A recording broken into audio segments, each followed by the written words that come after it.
Okay, so I'm joined now by Scotstown manager David McCague after Scotstown have been crowned 2024 Monaghan Senior Football Champions. David, how do you feel?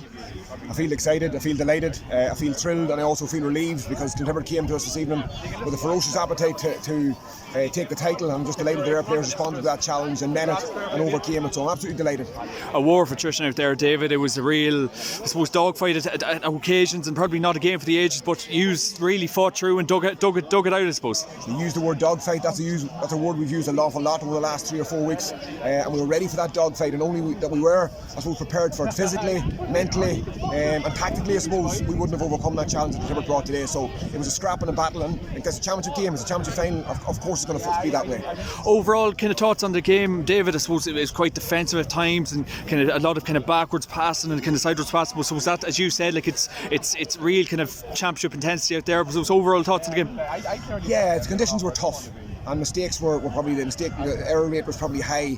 But that's you've got to be resilient enough to deal with that and mentally strong to focus on the next ball. And just, I suppose it did fall down to, I suppose, a moment where Jack McCarn took his chance on the goal, came from the pressure that all the players put on the ball. So just that's how Champions games are decided, just moments of execution. And thankfully, I suppose we have players of the class of Jack and other players to do that at that stage. But look, we had 12 or 13 players out there today who played phenomenally well, and just that moment just fell to Jack, and that's his job, and he did it well. Kieran Hughes, I thought he was my man of the match. Jack McCarn got man of the match, but I think Kieran Hughes pulled the strings throughout.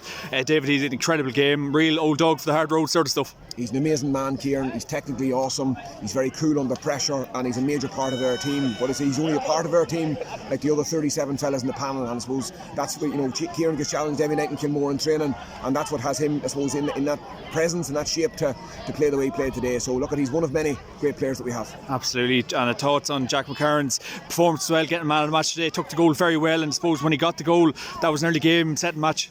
Yeah, like I said, I think the game can tell down to a moment of composure, and Jack had that moment of composure to roll the ball into the net. It was a great finish, but again, credit to our players who had the presence of mind to press the ball in that moment, and that ultimately led to a mistake, and the mistake ended up with our goal, and that gave us the breathing space we needed to hold on. Personally, David, what does this mean to you to lead your own club, Scotstown, to another Monaghan Senior Football Championship? Well, look, I suppose it's not about personal achievement, but it's a particularly special championship for me this year. I lost my mother during the year, and for that reason, I really wanted to make her proud today, and I'm delighted that she's looking down from heaven, hopefully with a bit of pride. Absolutely. And a word on Ulster, David, look forward to that too. Absolutely, I said we love that championship, and our focus now turns to the Fermanagh final, which is ongoing, so we'll keep an eye on that, and we'll see who comes through that, and then we'll prepare for them beginning tomorrow. Absolutely. David, congratulations, massive win today, well done. Thank you.